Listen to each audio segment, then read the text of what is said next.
Good morning, good afternoon. My name's Rani Singh. I'm Director of Special Projects at Gagosian. It's my pleasure to welcome you to today's conversation. Today's talk is part of Gagosian's Building a Legacy initiative, which focuses on exploring thoughtful approaches to the stewardship of an artist's creative and philanthropic legacy. What are the most effective ways to create an impactful and lasting legacy for artists? How do you keep the work alive and relevant in the 21st century while staying true to an artist's intentions? There's no singular path since each scenario provides a different set of circumstances and challenges. Today we'll focus on a group of artists who achieved a level of critical attention during their lifetime, but their posthumous careers have required focused attention and strategic planning. And as we'll see in each case, sound curatorial and art historical methodology combined with a keen sense of the intellectual and cultural climate of the era are essential. Plus, good timing and a little bit of luck does not hurt. To unpack these issues and more, we're joined by my dear friend, Raymond Foye. Raymond Foye is an independent writer, curator, editor, and publisher. He's worked with a wide range of artists, writers, and musicians in many capacities. Raymond is the literary executor for poets John Wieners, James Schuyler, Gregory Corso, and René Ricard. And for the past few years, he's been working as an advisor to the estate of filmmaker and painter Jordan Belson. He's contributing editor of the Brooklyn Rail and serves as an advisor to the Bob Dylan Center in Tulsa, Oklahoma. Raymond and I have been close friends and associates for almost 40 years. From the first time I met him at Naropa Institute, I've been in awe of his sharp intellect and laser focus. Raymond truly embodies the Hindu concept of sattva. He approaches all of his projects with a positive nature, a sense of harmony, balance, and clear mind. But most importantly, he understands that the work that he's doing is a gift of generosity that honors his mentors, a fulfillment of a responsibility that they have left him, and he allows the work to flow through him.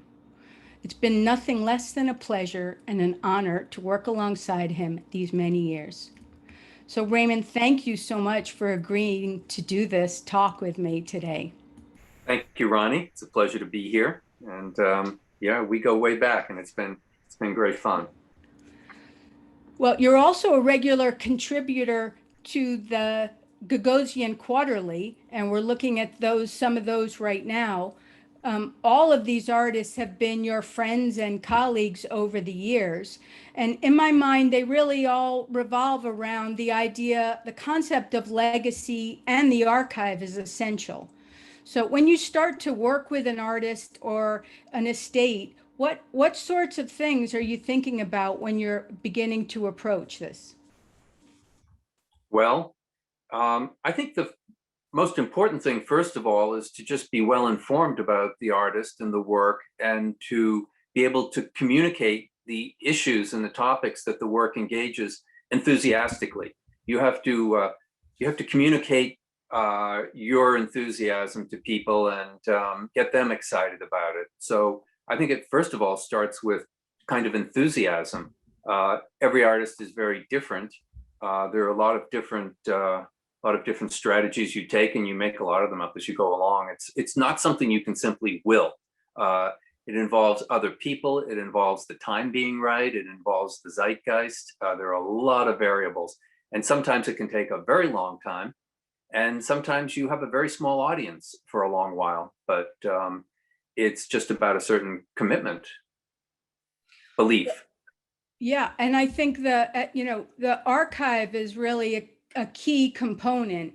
And we'll see with Jordan Belson that was one of the first things that you really had to ascertain when working with with his work. And maybe we can talk a little bit about how, Jordan over the years really was a relatively private person and really kept to himself. Yeah, that's true. I mean, Jordan is remarkable in the sense that it truly is a posthumous career as a visual artist for the most part. He showed in 48, 49, and 50 briefly at the San Francisco Museum of Art, the Pasadena Museum of Art, and the Guggenheim Museum in New York. Not a bad group of museums to have on your resume as a 19 and 20-year-old. But then he stopped showing. He just was not comfortable with being in the public eye.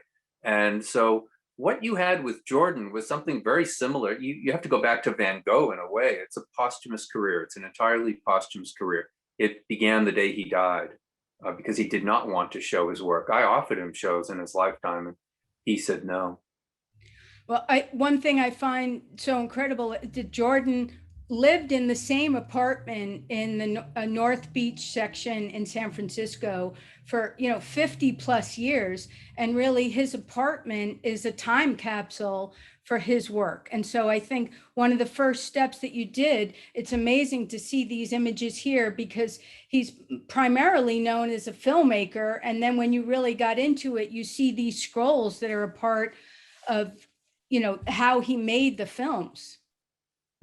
Yes, well, he was a remarkable visual artist on every level, and he went back and forth between films and painting and visual art for periods of years. He'd work on films for 4 or 5 years, and then he'd go to visual art, and he'd go back again.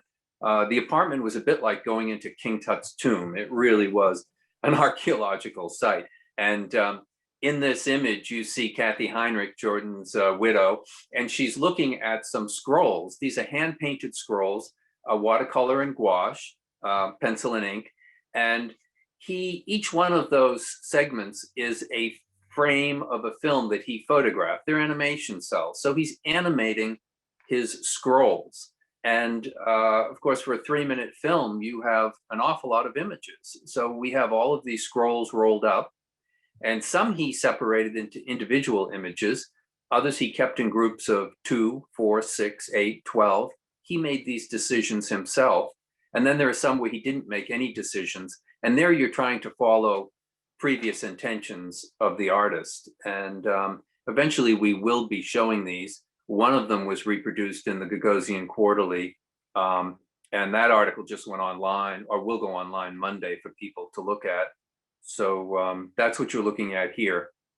Well, and you touch upon the idea of artist's intentions, and that's such an important thing to think about. And there's a balance there too, because we know, the personality of Jordan was very, apprehensive about engaging in certain ways. And so, those are the decisions that you have to make when you're working with an estate, to think about, how do you get the work out there? And are you, in line with his intentions or?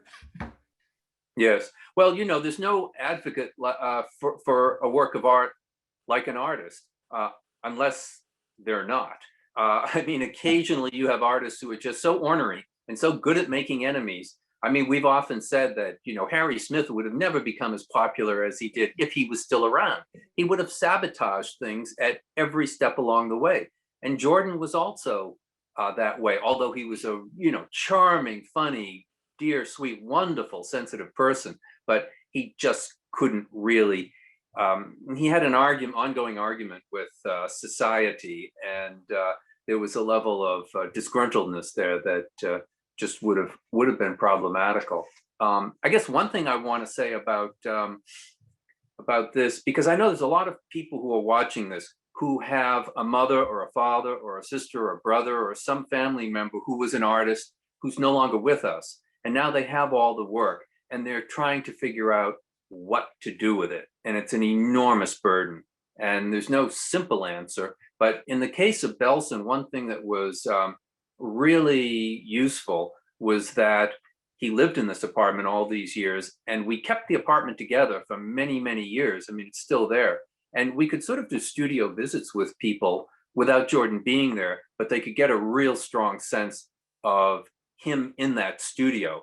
The books that were on the shelf, the Japanese ceramics, the flower arrangements, the pictures he had pinned up to the wall, all of that was very important. So I think if you can keep the studio together for as long as possible, that's a very good idea. Or reconstruct some version of the studio, maybe in one room that you have.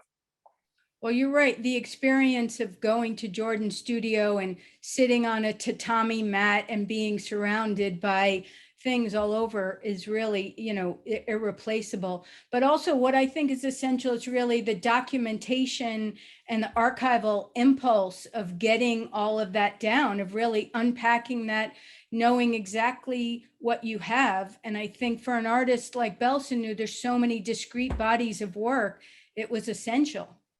Yeah, it was. And also going through his correspondence, going through his travel diaries, seeing who he was connecting with at various times. Art is very much about context, and it's very much about precedence. And if you're doing this job with an artist in an artist's estate, you have to plug them in to historically, culturally relevant moments. And for Jordan, that had to do with jazz in the late 50s. It had to do with Hilla Rebay and Rudolf Bauer at the Museum of Non-Objective Art that later became the Guggenheim. It had to do with his collaborations with a lot of the West Coast musicians from the San Francisco Tape Center, and his work, alongside of people like Terry Riley. There's a lot of places where he connects with his culture, and that's one of the things you have to do is to make an artist relevant is to show what their ideas and concerns are historically. And I know you released you and John Klaxman released a small limited edition of some of his cassette tape work as well recently. But in terms of the contextualization, I think that's a really interesting, concept that pertains to Jordan in the sense that, really so much of his work wasn't that known. And you mentioned to me that, you spoke with other artists about showing the work and thinking about the work. You had a conversation with Christopher Wool, I know, just to think about ways that, somebody like him might approach the work or what he found interesting. Yeah, it's important to get as many allies on your side as you can, and artist allies are very important. And Christopher was a terrific help. I mean, David Hollander and I sat down with Christopher, and we went through on a computer screen uh, basically the entire estate. I mean, over 1,000 works, looking at them. And Christopher has been very generous with a lot of artists. I mean, he curated, organized that David Reed show, co-organized at Gagosian Gallery. He did a fantastic show of Richard Poussin-Dard at Loring Augustine. He's very generous in that way. So if you can you want to get as many allies on your side, and if you can get some good artists on your side, that's very important, because you're trying to make the artist estate relevant to what's happening today. For instance, when we did that show of Harry Smith's first gallery show of his visual art, The Heavenly Tree Grows Downward, instead of doing a solo Harry Smith show, we combined him with Fred Tomaselli and Philip Taft in order to show where he fit into the contemporary culture, even though he wasn't around, to the contemporary dialogue. So you've got to be thinking not just historically, but where does this work fit today? Because a lot of this work is going to be seen for the first time, even though it may have been made 50 or 60 years ago. That's right. We can go to the next image. We can talk a little bit more too about allies in the sense, when we get to Harry Smith with our project at the Whitney Museum with Elizabeth Sussman and Carol Beauvais. Mm-hmm. What are we looking at here? Well, Jordan saved a lot of his art supplies, even empty containers he would save. And that is such a gift if you're working with the estate. So here you have some bronze powder that he used in his work. He was a master when it came to materials and his hand, his application. His works are extremely well made. There are certain Renaissance painters whose work doesn't need much restoration at all, somebody like Crivelli, because they just had the recipes down right. And Jordan is one of those artists. His work looks as fresh today as the day it was made. And it was important to have things like this. And if we go to the next slide, you'll see the painting that this bronze powder was used in. So he's, the light parts of that circle are flecked bronze. And, this is a remarkable painting from 1955. It's very simple, but it has a lot to say. And the fact that this is 1955 goes back to that idea of context and precedence. Well, Who's and doing what? and I think it's very important to mention of saving materials, the materials that an artist is working in their studio, and that can come in handy in a number of ways, whether it's conservation issues or, even knowing, you mentioned to me that, Jordan used a compass and a ruler and had certain tools, and it helped you understand how the work was created. Exactly. He used a ruling pen. I mean, when I went to art school, we were still taught how to use a ruling pen with a compass. And so when I saw his materials, I knew what he had and what he was doing. And as I examined a painting like this more carefully, I could see right in the center was the hole where he put his compass. And he was these concentric circle paintings, some of which have a lot of concentric circles. I understood how he made them. Someone suggested he made them on a record player turntable. And no, that's not the case. Because he saved the materials, we know how he made them. So, and if archiving, the anxiety of archiving is always, what do you keep? What can you keep? And then what gets thrown away? And if you can't keep everything, at least photograph it, because there really is that anxiety that at some point it's all going to get hauled off to the dump. If you're not around, and that happens. It certainly happened with Harry Smith a lot. Exactly. Yeah, that's what I was going to say.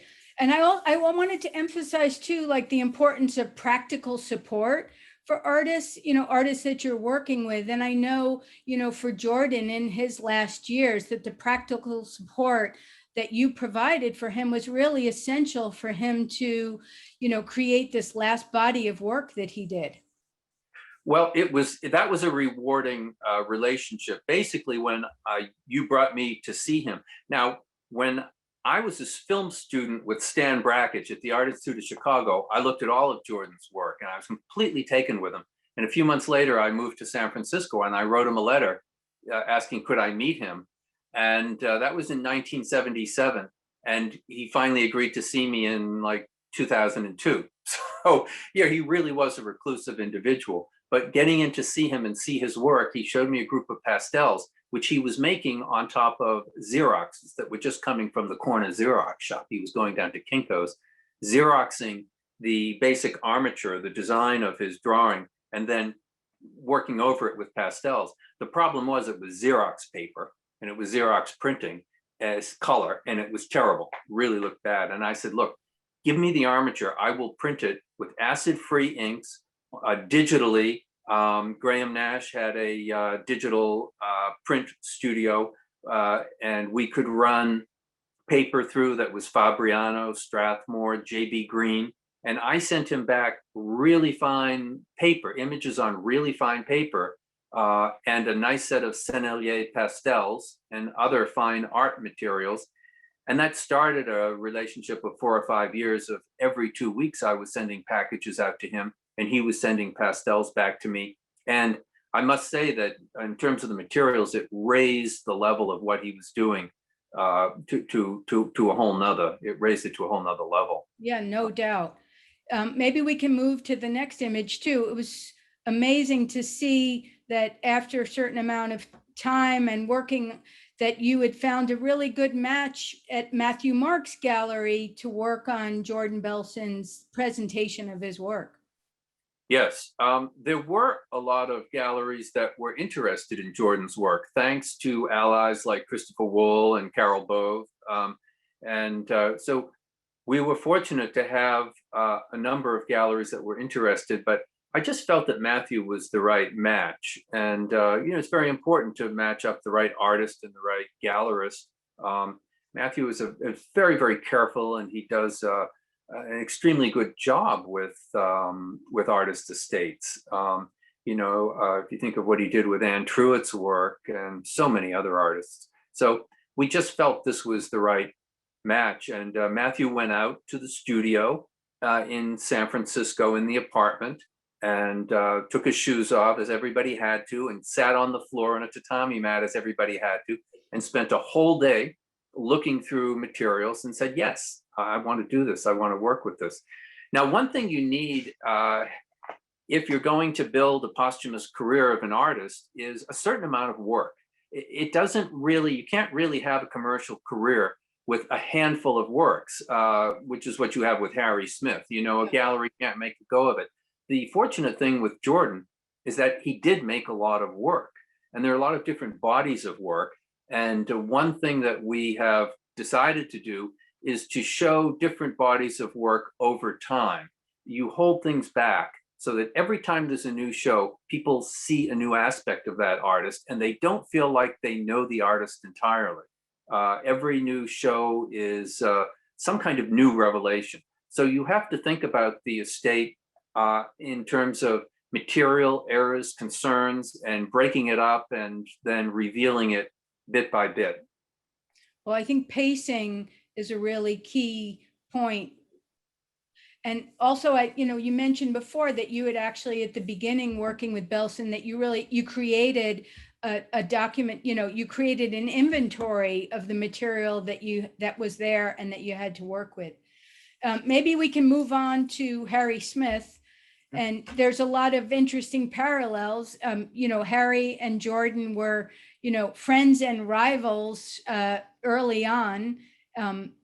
And a lot of the work that survives of Harry's was found in Jordan Belson's collection as well.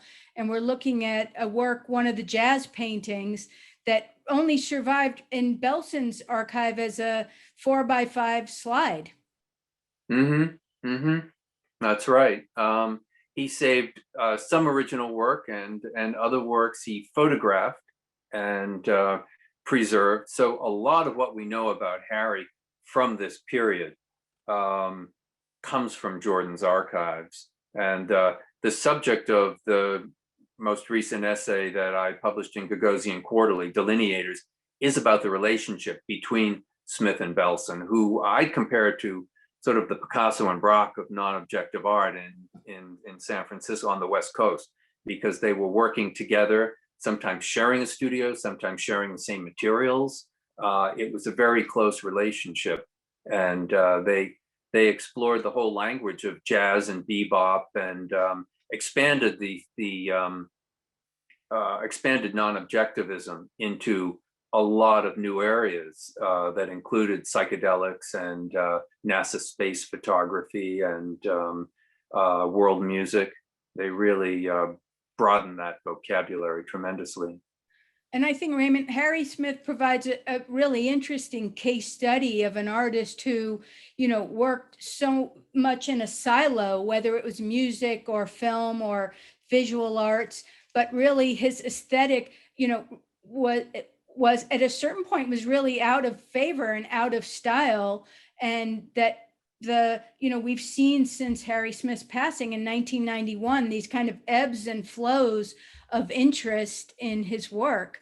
And, even in the 80s, you mentioned to me going to galleries with Harry and just looking at the work and realizing that there was this gap. Well, I remember, going to a Rauschenberg opening at Castelli at 142 Green Street, and it was packed with art world luminaries, and Rauschenberg was there, and I'm with Harry, and Harry was like some bum off the street. Nobody knew who he was. Nobody paid any attention to him. And it was really sad because I was thinking to myself, well, this guy's as good an artist as anybody else here. But a lot of his concerns, say about the occult or alchemy or folk music, just were not, they were excluded from the aesthetic dialogue at the time, which was very much about purism. And I think that's something you have today, and that is important in the subject of artists' legacies. A lot of artists were overlooked in the past because they were women or Black or Asian or any number of categories that simply did not fit into the cultural hegemony. And fortunately today, a lot of those walls are coming down, and a lot of artists can emerge from that neglect. They may not still be alive at this moment, but what they have to say is relevant. And I think culture today is, well, I know it's much more diversified. When I think back to the late 60s and 70s, and the internet changed a lot of things. I mean, with websites like UbuWeb, Kenny Goldsmith, and desktop publishing, and iPhone movies. I mean, I've shot movies on my iPhone and edited them on the desktop and screened them in movie theaters. You have a lot more tools at your disposal, and you can really create culture on your own without relying on institutions the way you used to have to. They're still there, they're still a help. But I think one of the things the internet did and the JPEG did is they made every artist and every image kind of on this, put them on the same footing with each other.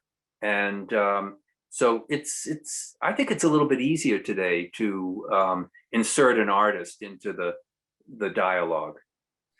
Well, I think, I mean, we can't help but mention that all the artists that we're dealing with today are, older, dead, white male artists. And sometimes in this climate, that's something that's a challenge to get the work out there.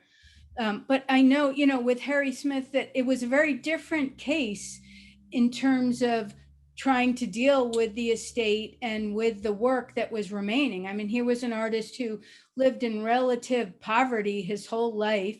He lost and sold all his belongings multiple times over. What we have in the archive was what he had with him at his passing, and things that were at Anthology Film Archives and, in Allen Ginsberg's storage and a handful of places. But that, in that case, it really began with an assessment of, we assembled, I remember the meeting in your apartment at the Chelsea Hotel, but assembling a core group of the people that were important in his life, and then assessing what the major projects of his, and as you mentioned, there was very little artwork and material left, but the big projects of his were the Anthology of American Folk Music and his films. And so, focusing on re-releasing the Anthology of American Folk Music, I mean, that was a major thing that kind of tumbled and triggered everything and really put things in motion in the world in a very, very strange and occultish way, Yeah. Yeah, well, it's unbelievable. I was thinking the other day that in all the years I knew Harry, which was like 16 years, but during those years, I saw him practically on a daily basis. So in some cases, I did see him on a daily basis. He never once mentioned the anthology to me, ever. We talked about his paintings. He was working on mahogany. I helped him a lot with that. He was working on a couple of box sets of Kiowa peyote and Kiowa love songs. He had various projects. He had a shape note singing project that never came to fruition, but he never once mentioned the anthology. And yeah, it's amazing how that. I mean, I'm just in awe of the place that Harry Smith has assumed in contemporary culture, and you deserve a lot of credit for that. But Harry seems to be, he's kind of a myth, it's and people like myths. That's another thing you have to think about when you're presenting an artist estate. What is the story around the artist? What's the biography? People like stories, they like myths, and of course you do want to try to stay close to the truth as much as possible, but that becomes a relative thing sometimes. So Harry has assumed the position of a myth. I mean, it's really kind of mythology there. Yeah. Well, and I think with Harry Smith, the myths are just as important as the truths, that they. Well, he propagated a lot of them too. Yeah. Yeah. We can move on to the next. Just once about this Okay. drawing that we're looking at here. This is a drawing that Harry Smith made in Jordan's studio. He made it with Jordan's art materials. When you look at it close up, he's inserting words that were said in their conversation, things that were discussed while they were hanging out, while Harry was working. He put into the work, which Jean-Michel used to do all the time. Basquiat, I mean, there are people like Al Diaz who can look at a Basquiat painting and tell you what happened that day based on what's in the painting. So Harry was like, a radio. And so he created this work. And then this work appears in a film by Jordan called Autobiography. And then Jordan wrote a letter to you explaining this drawing and how it was made, the things I just mentioned. And then he preserved the drawing. And this is a very, very rare item that came out of the Belson estate. So that's the story behind this drawing. Well, and I love when you blew that up in the Gagosian Quarterly, because you really were able to see it in a way that I hadn't seen it before, so close up. Yeah, yeah, it's worked on both sides as well. It's a mandala, of course. You know, the mandala was very important to Harry and Jordan. We can go to Okay, the next image. And I you need think, to talk about this. yeah, I mean, I really have to give a shout out to Thomas Crow, and the Getty Research Institute. And it was Tom Crow who really, during one of the Scholar Year themes, had asked if I would participate. And we, in team with the whole Getty Research Institute, were able to mount two full-length multi-day symposia and produce this book and really do some of the first serious scholarship on Harry Smith and bring people up to into Los Angeles and to really think and talk about the work. And that was an amazing, amazing thing. And the Getty eventually acquired the archive. And but when we were talking about pacing and before, that at that time that the Getty was not interested in the books and the records, and that material was being stored. We had to hold on to that for many years until just recently, when it was acquired by the Bob Dylan Center in Tulsa, Oklahoma, which will be opening in this fall.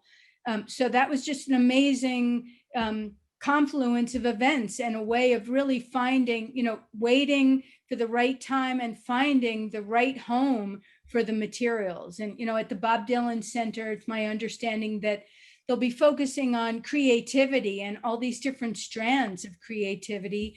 And that's something that was really at the core of Harry Smith's way of looking at the world. So, I think the idea of finding the right archive and the right repository can't be underestimated. Well, and also the role that archives and research libraries and research librarians play in culture is very important. And it's a big part of what I do. And it's a big part of all of these artists' legacies. If the artist you are caring for has enough material, or any material at all, that you can get into a research library, that's very important. And I mean, my favorite thing to do is to just go to research libraries and go through materials. I go to the Beinecke all the time and look. I was going through Gerard Malanga's archives recently, looking for Warhol material, but then suddenly I realized there's all this Rene Ricard material. Gerard edited Rene's first book, Fidea, and he has over 100 Rene Ricard poems from the 1960s. That's unbelievable. Nobody has anything like that. And then in the next couple of boxes, you have the pretty much collected works of Angus MacLeish, who was a very special artist and filmmaker who lived in Kathmandu and had a literary magazine and a bookstore. So there's a lot of treasures out there in these research libraries waiting to be discovered. And A lot of that's also, dissertations waiting to be made. And I think, we talk about the idea of contextualizing. It's so important, one, for archives to remain intact. I know we were talking about Gregory Corso, that there's material in a lot of different archives, but I know for Harry Smith, the idea of having it at the Getty and having his work alongside, Robert Mapplethorpe or Fluxus or any Annette Michelson, that there's all these different ways in. And as you say, scholars find their way to that material and really bring to it a fresh way of looking.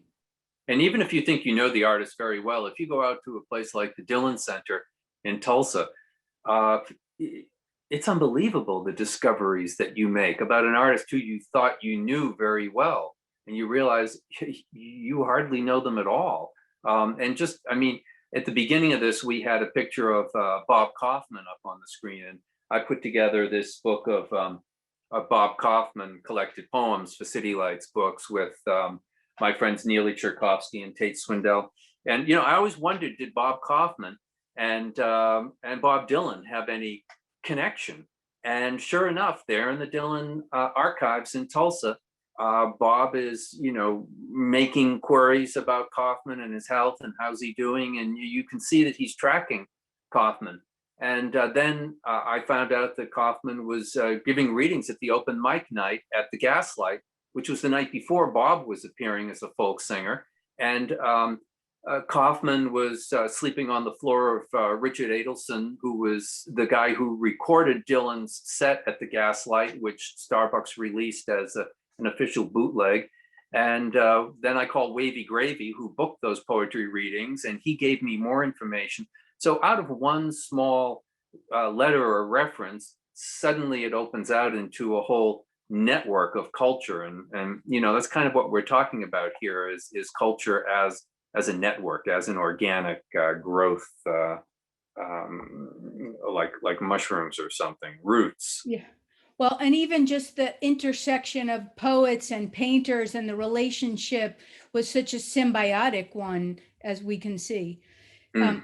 And, just we're looking right now at a new publication that Brett Lunsford has worked on for 10 plus years. But, I think outreach is an important concept that we haven't discussed as much yet, which is really reaching out to interested parties. I mean, we talked about, working with some of the artists, and for us, we're working with Carol Beauvais and Elizabeth Sussman, and working with a contemporary artist, you get such a different perspective. But working with Brett Lunsford, who took this project on and worked on it for 15 years, found a very different way into thinking about Harry Smith and the seeds of his upbringing in the Pacific Northwest. Yeah, this is a very important book. Everybody should get online and order this book. It's about how an artist emerges from a cultural community, and he digs back many generations, looking at Harry's parents and grandparents, and examines Harry's relationship with the Native American peoples of that area. And it's a very relevant, important book. Brett did an incredible job. Yeah. Mm. Well, I'm conscious of time, so maybe we should move on to Gregory, talking Mm. about Gregory. I mean, Gregory is an artist that you knew when you were you met him when you were 16 years old. So you really developed a friendship and a real tight connection to him over the years. But maybe you can tell us a little bit about the projects that you're working on with Gregory's archive. Yeah.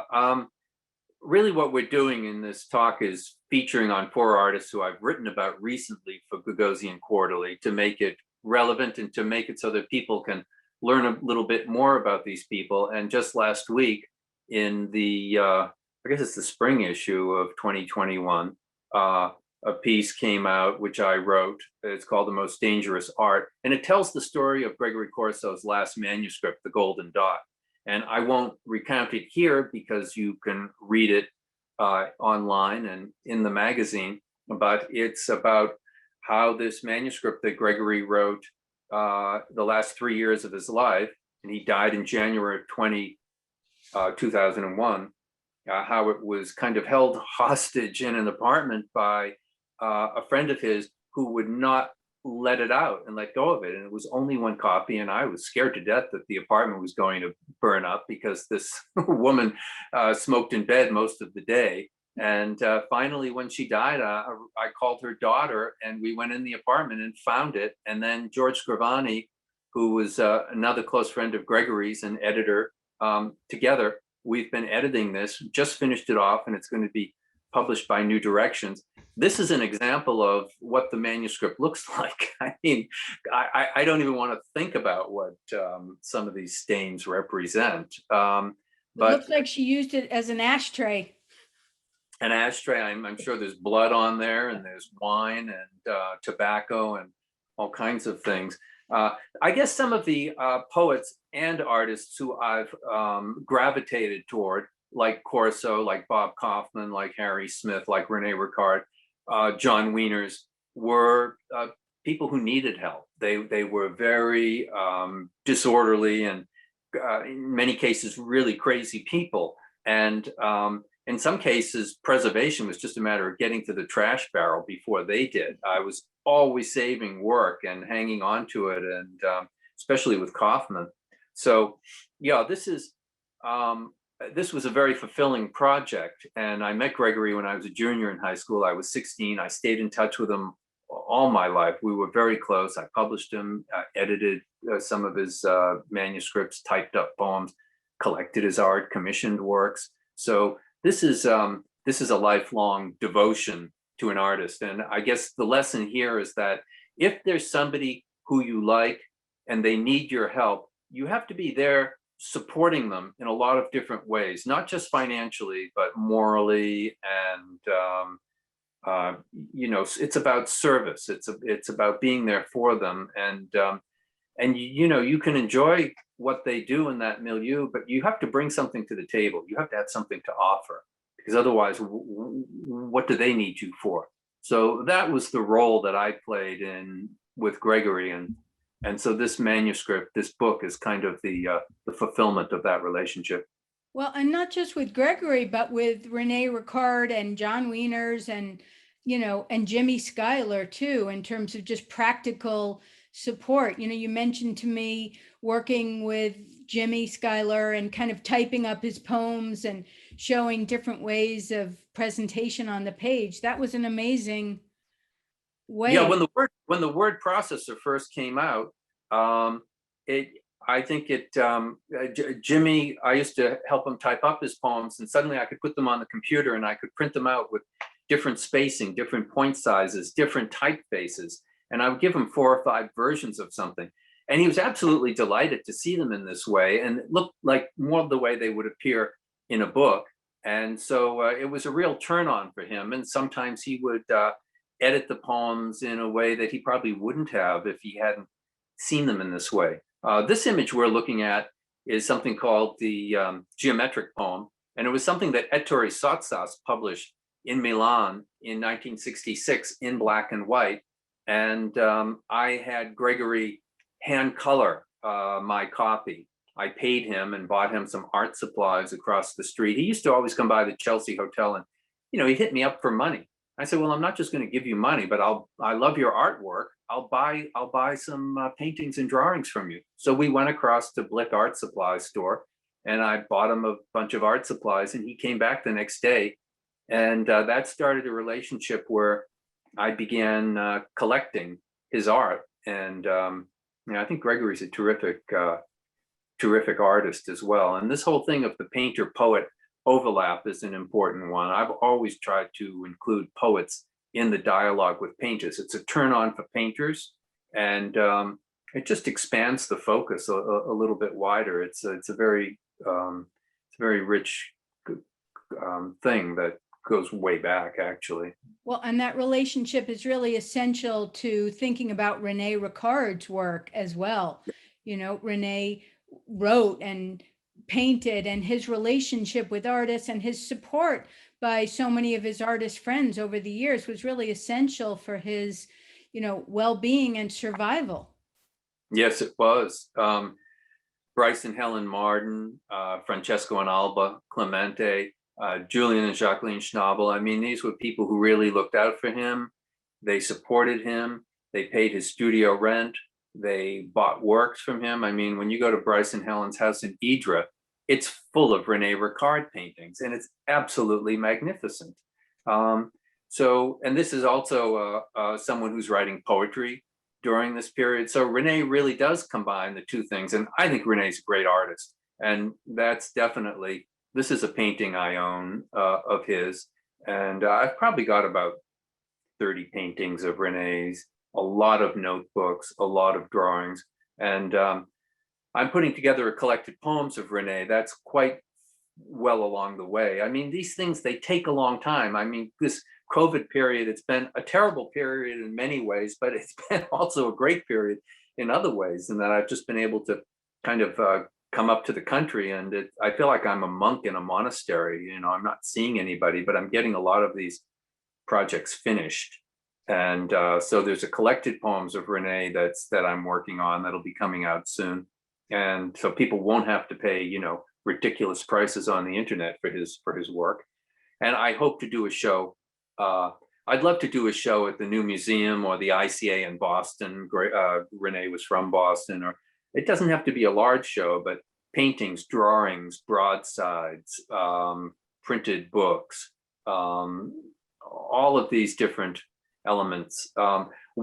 Let's look at the next slide and see what we have. And that's a Yeah, show I no, really want to see. I think that's an essential, that would be an essential way to understand Renee's work and the broad breadth of it.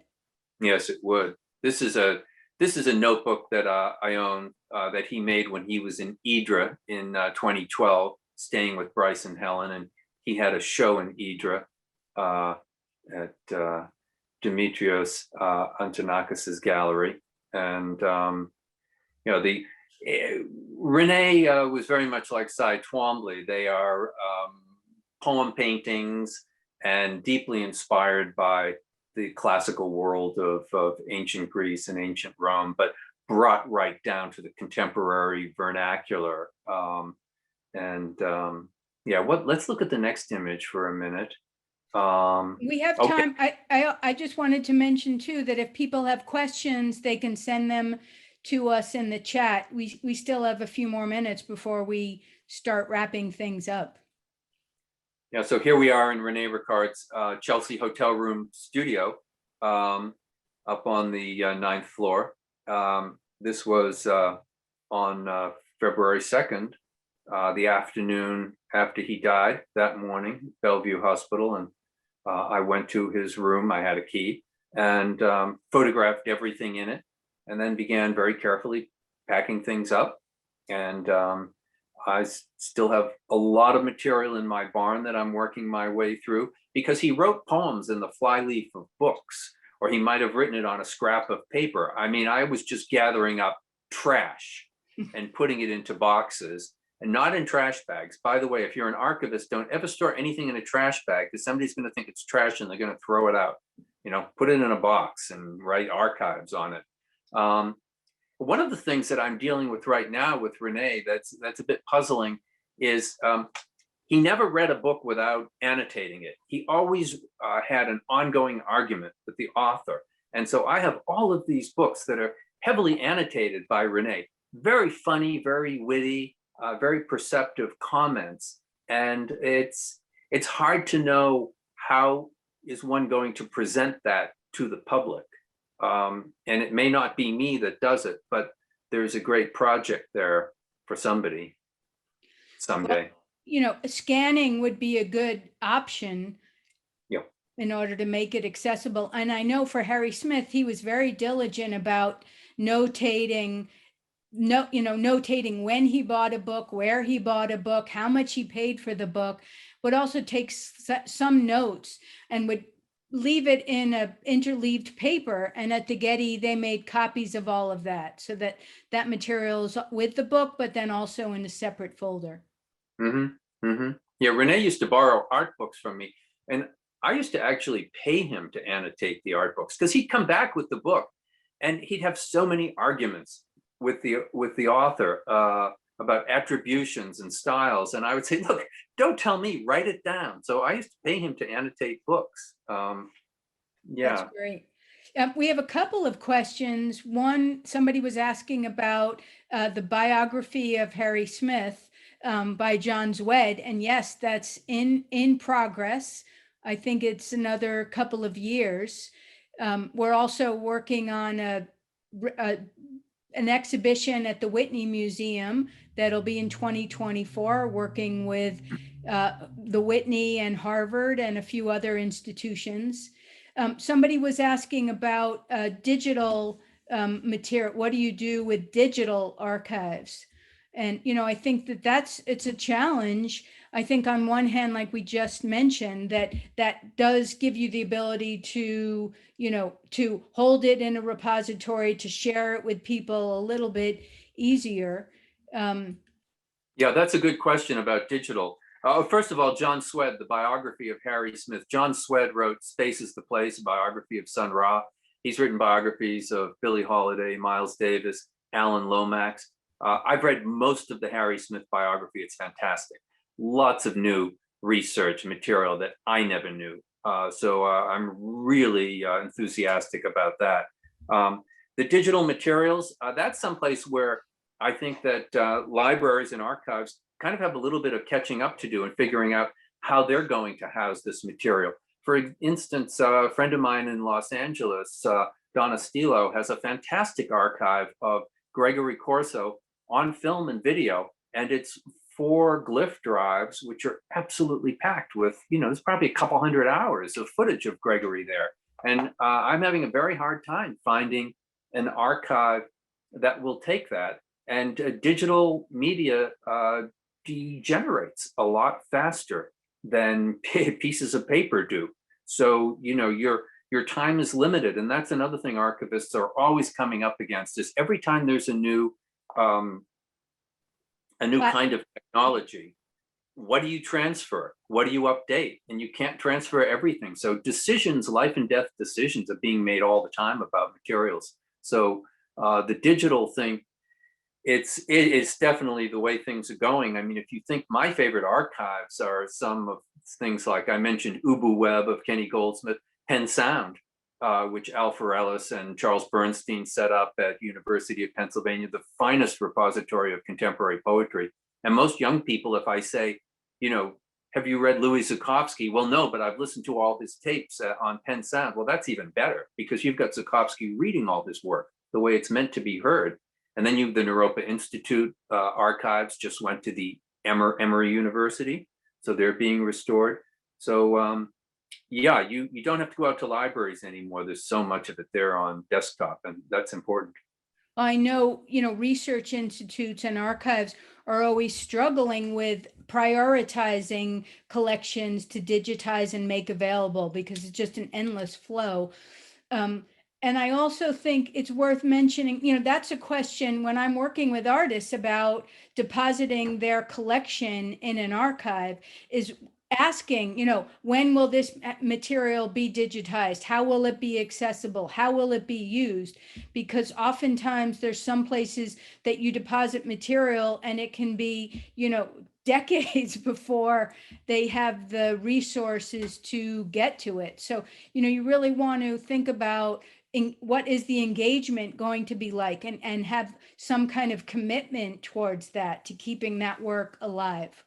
Yeah, unfortunately, a lot of universities that are dependent on state funds, like University of California system, they have extraordinary libraries and archives, but oftentimes when there's a budget crunch, they are really restricted in what they can do.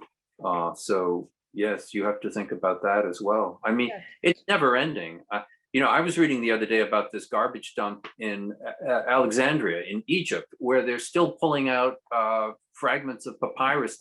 They've come up with more than 50 lines by Archilochus. Now, Plato referred to Archilochus as second only to Homer. And we're still getting new lines of Archilochus out of this garbage dump in Egypt. So it gives me hope for Harry Smith that maybe someday the Staten Island landfill, will actually get those paintings that got carted away by his landlord in 1958. That's right. I have one question for you, and it's a rather serious one. It's really about sunsetting, sunset working on these. Like how do you think about the idea of passing the torch or, even if you have a website, retaining a website, maintaining a website, and really all of these projects that we're talking about requires, a lot of energy and manpower. How do you think about sunsetting and handing things over to this next generation?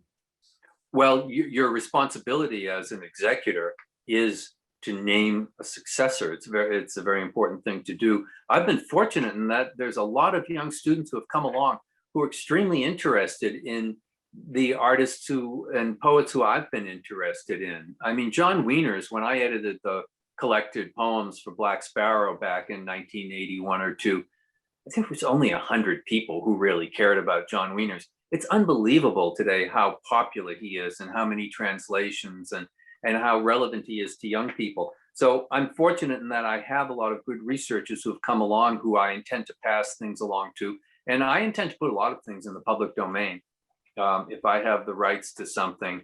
For me, being an executor means pretty much saying yes to everything and to everybody. I don't like, restricting people from what they want to do. And, Harry Smith loved it when people used his work in a new way. Yeah, you have to make sure somebody knows where your passwords are, and hopefully, maybe leave some money for the website to be continued. And that is something you have to think about, and it has to be part of your will, which everyone should have. And I mean, when I finally made a will, it was a terrifically liberating thing. I felt great afterwards. It takes a lot of weight off your mind to make a will. So that is a very important thing. Well, we can all put that on our list of things to do. I'm done. I think that's it. We're at the 1 hour mark, and I think we really covered everything. And I appreciate you taking the time to do this. I know, usually you're behind the scenes, so it was fascinating to hear these case studies, and I hope it had an impact on some of the people that are listening. And of course, if there's questions or people want to reach out, don't hesitate to contact us and send me an email, and we will do our best to answer. And I want to put in a plug for Gagosian Quarterly and my friends Allison and Wyatt, who do an incredible job editing that magazine. I mean, the Brooklyn Rail and Gagosian Quarterly are my two favorite art magazines. I read them both every issue. And I really do recommend people go look at those magazines, because there's a lot of interesting things in the Gagosian Quarterly 4 times a year. Yeah, I could not agree more. They're both eminently readable and just so on point. So thank you for ending Great. with that. And thanks Thank you. so much. Thank you to the attendees. Thank you, everyone.